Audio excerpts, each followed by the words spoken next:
Land. What is it? You know that if you purchase land, you get the rights to it. But what exactly are those rights?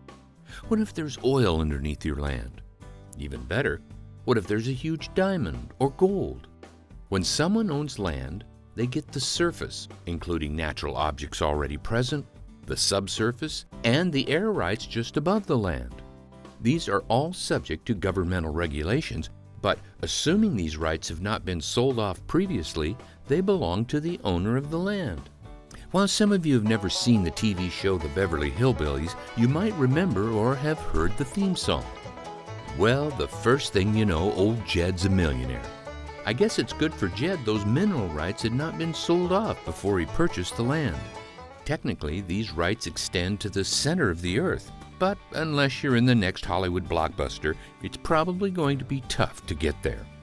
In addition, a landowner has rights to the airspace directly above the property. The encyclopedia definition would say upward to infinity, but the federal government controls airspace for all aircraft. That's not to say the owner of land should have to worry about someone building right over the top of them.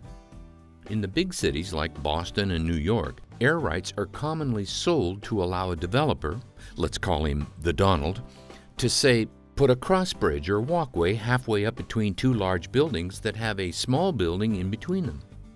The Donald would need to purchase those rights from the small business owner, who owns the space directly above their own building.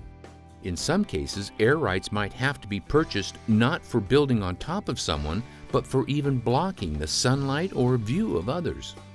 Speaking of building, realize that when you build something on land, you turn it into real estate. Yes, land plus structures or improvements equals real estate. It doesn't even matter what the structure or improvement is. It could be a house, a barn, but whatever you add, it then belongs and attaches to the land, so that when the property is sold, the new owner, barring no agreement to the contrary, is buying the land plus these improvements. Here's the short version. Land includes natural objects plus mineral rights underneath and certain air rights that don't belong to the government.